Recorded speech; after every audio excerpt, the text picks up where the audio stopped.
दोस्तों हम सभी को पता है कि एनसीईआरटी बुक बहुत ही इंपॉर्टेंट बुक है, चाहे वह बोर्ड एग्जाम के लिए हो या फिर कंपटीशन के लिए। इसलिए दोस्तों आज हम सॉल्व करने जा रहे हैं एनसीईआरटी का 9वें चैप्टर का चौथा क्वेश्चन, मतलब कि क्वेश्चन नंबर 9.4। वैसे तो इससे पहले मैं क्वेश्चन सीक्वेंस में बना रहा था, मतलब कि क्वेश्चन 1.1, 1.2, 1.3, लेकिन शुभम कृष्णा जो कि 12th के स्टूडेंट भी हैं और मेरे सब्सक्राइबर भी हैं, उन्होंने कमेंट बॉक्स में कमेंट करके रिक्वेस्ट भेजा कि सर एनसीईआरटी का 9.4 नंबर का क्वेश्चन का सॉल्यूशन भेजिए।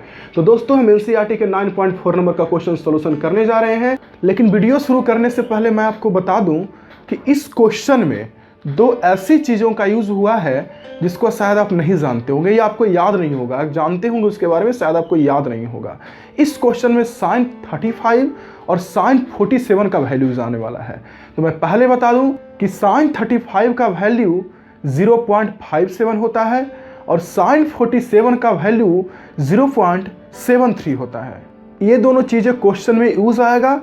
मैंने ये दोनों चीज़ें पहले इसलिए बता दिया क्योंकि हम लोग जानते हैं कि हम लोग जनरली 0, 15, 30, 45, 60, 37 इन सब का वैल्यू ज़्यादा याद रखते हैं, ना कि 35 या 47 डिग्री का वैल्यू। लेकिन अगर आपको इस बात से परेशानी है कि सर मैं 47 डिग्री या 41 डिग्री या 35 डिग्री इन सब का वैल्यू कैसे याद रखूंगा, तो उसके लिए चिंता आपको नहीं करना है। अगर एग्जाम में यह क्वेश्चन पूछा जाएगा तो आपको हिंट में ये सब एंगल्स का वैल्यू दिया रहेगा। फॉर एग्जांपल मान लीजिए आपको sin 47 डिग्री का वैल्यू यूज आने वाला है, तो आपको sin 47 दिया रहेगा। sin आपको 35 डिग्री का वैल्यूज आने वाला है, तो sin 35 डिग्री दिया रहेगा। जैसे आपको sin 30, sin 60, sin 90, sin 37 या ये सब एंगल से और रिलेटेड जो रेशियो आएगा उसका वैल्यू नहीं दिया रहेगा। लेकिन जो ऑड वैल्यू ऐसा रहेगा जो आप नहीं पढ़े हैं उसके बारे में वैल्यू क्वेश्चन में पहले से दिया रहेगा। और हाँ शुभम, क्वेश्चन न बनने के पीछे एक और वजह हो सकता है कि इस क्वेश्चन में एक लोचा है।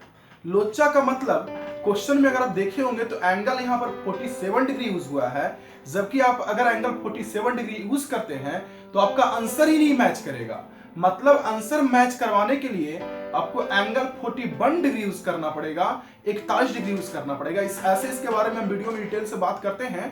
लेकिन इससे पहले अगर आप लोगों ने चैनल को सब्सक्राइब नहीं किया है तो हमेशा कुछ ना कुछ सीखते रहने के लिए इस तरीके का रेड कलर का बटन वीडियो के नीचे कहीं दिख रहा होगा, उसे क्लिक करके सब्सक्राइब कर लें और वीडियो को दोस्तों में शेयर करना बिल्कुल ना भूलें, क्योंकि आपका एक सब्सक्रिप्शन और हर एक शेयर हमें नए नए वीडियो बनाने के लिए मोटिवेट करता है। और इस चैनल में हम हमेशा स्टडी, मोटिवेशन, एजुकेशन और कैरियर से रिलेटेड बातें करते और सिखाते हैं। तो चलिए शुरू करते हैं।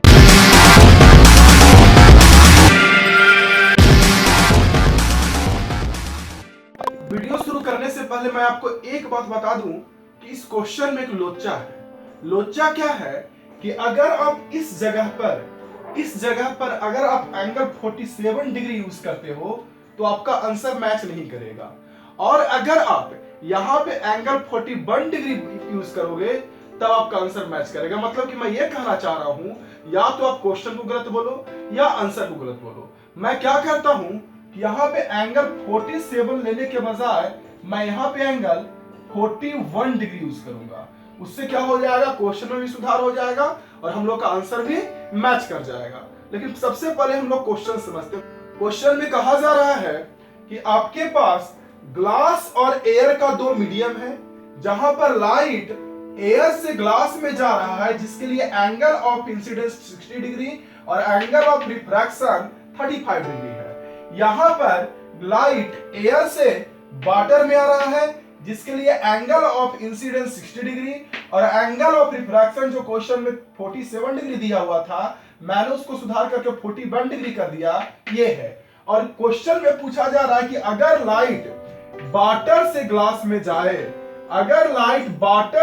में जाए, तो ग्लास के लिए एंगल ऑफ रिफ्रैक्शन, जिसको हम लोग x मान लेते हैं, इसकी वैल्यू कितना आएगी। इसका क्वेश्चन पूछा जा रहा था कि ये कितना होगा, तो इसको मैंने x मान लिया। मतलब फाइनली हम लोग को x की वैल्यू निकालनी है। और एक बात और ध्यान रखिए कि क्वेश्चन शुरू करने से पहले आप लोगों को इन दो चीजों का यूज आएगा। sin 35 डिग्री का वैल्यू कितना होता है और sin 41 डिग्री का वैल्यू कितना होता है, क्योंकि होता तो sin 37 डिग्री का ये वैल्यू है, लेकिन मैंने अभी कहा कि sin 37 डिग्री का वैल्यू यूज करने के बाद आपका आंसर मैच नहीं करेगा। इसलिए मैं क्वेश्चन में साइन 35 डिग्री यूज करूंगा और साइन 41 डिग्री यूज करूंगा। अब देखिए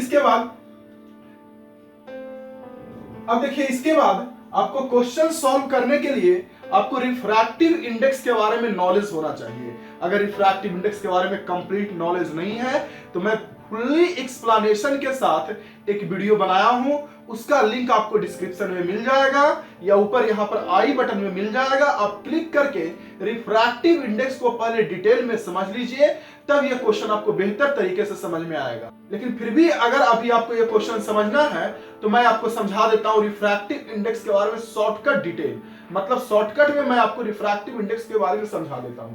देखिए क्या होता है कि अगर मान लीजिए कोई लाइट किसी मीडियम से आ रहा है, फॉर एग्जांपल मान लीजिए यहाँ पे लाइट एंगल x पे आया और इसमें एंगल y बना, ये आपका मीडियम 1 और आपका ये मीडियम 2 है। तो अगर आप रिफ्रैक्टिव इंडेक्स मीडियम 2 का 1 के रिस्पेक्ट में निकालते हैं, मीडियम 2 का 1 के रिस्पेक्ट में निकालिएगा तो sine x by sine y आ जाएगा। मैंने बोला अगर मीडियम 2 का रिफ्रैक्टिव इंडेक्स 1 के रिस्पेक्ट में निकालिएगा तो sine x by sine y आ जाएगा। मतलब अगर मैं 2 का निकालूंगा तो पहले एंगल लूंगा, अगर मैं 2 का निकालूंगा तो पहले एंगल लूंगा x। बोलने का मतलब ये कि अगर मैं मीडियम 2 का निकालूंगा 1 के रिस्पेक्ट में तो पहले एंगल लूंगा मीडियम 1 का और बाद में एंगल लूंगा मीडियम 2 का। या फिर अगर मुझे रिफ्रैक्टिव इंडेक्स मान लीजिए मीडियम 1 का निकालना है 2 के रिस्पेक्ट, मीडियम 1 का 2 के रिस्पेक्ट में, तो अगर मैं मीडियम 1 का निकालूंगा 2 के रिस्पेक्ट में तो पहले एंगल लूंगा y और बाद में लूंगा x। मतलब पहले मैं एंगल लूंगा मीडियम 2 का, बाद में लूंगा एंगल मीडियम 1 का। तो यहां पे वैल्यू हो जाएगा sin y by sin x। ये तो रिफ्रैक्टिव इंडेक्स का वैल्यू एंगल के टर्म में आया। एंगल के टर्म में एक चीज आपको और यूज होगा कि अगर रिफ्रैक्टिव इंडेक्स अगर आप लोग एब्सोल्यूट रिफ्रैक्टिव इंडेक्स के टर्म में निकालते हैं तो एब्सोल्यूट रिफ्रैक्टिव इंडेक्स के टर्म में रिफ्रैक्टिव इंडेक्स निकालने के दौरान आपको अलग फार्मूला होता है। मतलब मान लीजिए मीडियम 1 का एब्सोल्यूट रिफ्रैक्टिव इंडेक्स μ1 है और मीडियम 2 का एब्सोल्यूट रिफ्रैक्टिव इंडेक्स μ2 है, और अगर हमें mu of 2 with respect to 1 निकालना है, मतलब कि दूसरे मीडियम का रिफ्रैक्टिव इंडेक्स 1 के रिस्पेक्ट में निकालना रहेगा, तो ये हो जाएगा μ2 बाई μ1। मतलब जिसका निकालना है वो ऊपर और जिसके रिस्पेक्ट में निकालना है वो नीचे। मैं ये शॉर्टकट डिटेल आपको दे रहा हूं रिफ्रैक्टिव इंडेक्स का, ताकि ये क्वेश्चन बढ़िया से समझ में आ सके। और वैसे ही अगर यहाँ पे मैं mu of 1 with respect to 2 निकालूंगा, मतलब कि पहले मीडियम का दूसरे रिस्पेक्ट में, तो यहाँ पे हो जाएगा μ1 बाई μ2। मतलब म्यू के टर्म में रिफ्रैक्टिव इंडेक्स सीधा होता है, जिसका निकालता हूं उसका म्यू ऊपर और जिसके रिस्पेक्ट में निकालता हूं उसका म्यू नीचे। लेकिन एंगल के रिस्पेक्ट में उल्टा होता है, जिसका मैं म्यू निकालता हूं उसका एंगल नीचे और जिसके रिस्पेक्ट में निकालता हूं उसका एंगल ऊपर। अगर आप इन सब चीजों को बेहतर तरीके से समझ गए हैं, अगर आप इन सब चीजों को बेहतर तरीके से समझ गए हैं तो ये क्वेश्चन बनाना आपके लिए बहुत ही आसान हो जाएगा। तो सबसे पहले मैं क्या करता हूं, पहले फिगर से mu of glass with respect to air निकालता हूं, mu of glass with respect to air निकालता हूं। और हम सभी को पता है कि ग्लास का एयर के रिस्पेक्ट में निकालें या सिंपली ग्लास निकालें, इसमें कोई असर नहीं पड़ता है, क्योंकि यहाँ पे एयर छुपा हुआ रहता है। म्यू ऑफ ग्लास बोलने का मतलब ही होता है कि मैं निकाल रहा हूं एयर के रिस्पेक्ट में। तो या तो आप एयर लिखिए या ना लिखिए, मतलब कि अगर मैं ग्लास का निकालूंगा एयर के रिस्पेक्ट में तो जिसके रिस्पेक्ट में निकालूंगा उसका एंगल ऊपर और जिसका निकालूंगा उसका एंगल नीचे। मतलब यहाँ पे वैल्यू हो जाएगा sin 60 बाई sin 35।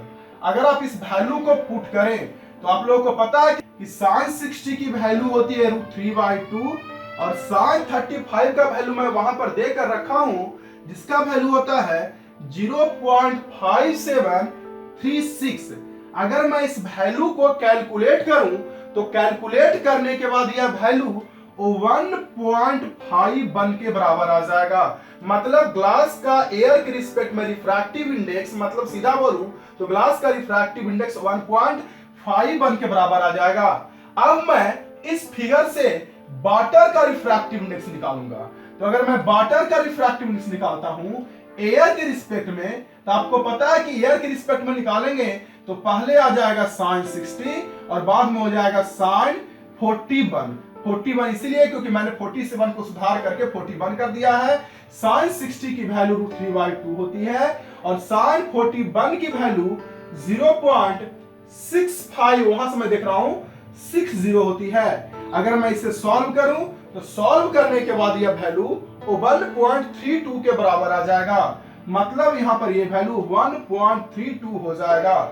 अब इन दोनों को यूज करके मतलब म्यू ऑफ ग्लास को यूज करके और mu of water with respect to air मतलब म्यू ऑफ वाटर को यूज करके म्यू ऑफ ग्लास और म्यू ऑफ वाटर को यूज करके मैं यहां पे निकाल लूंगा refractive index of glass with respect to water. Refractive index of glass with respect to water, तो मैंने अभी यहां पे समझाया है कि अगर मैं रिफ्रैक्टिव इंडेक्स म्यू से निकालता हूं, एब्सोल्यूट रिफ्रैक्टिव इंडेक्स निकालता हूं, तो जिसका रिफ्रैक्टिव इंडेक्स निकालूंगा वो ऊपर और जिसके रिस्पेक्ट में निकालूंगा वो नीचे। तो यहां मैं चूंकि ग्लास का निकाल रहा हूं वाटर की रिस्पेक्ट में, तो यहां हो जाएगा mu of glass by mu of water. मैं अभी निकाल चुका हूं, ग्लास का म्यू होता है 1.51, वाटर का म्यू होता है 1.32 और ये सॉल्व करने के बाद अब घर पे सॉल्व कर लीजिएगा। ये सॉल्व करने के बाद वैल्यू 1.144 के बराबर आ जाएगा। मतलब कि यहां से मैंने mu of glass with respect to water निकाला तो 1.144 आ गया। मैं इसको इक्वेशन बंद कर देता हूं।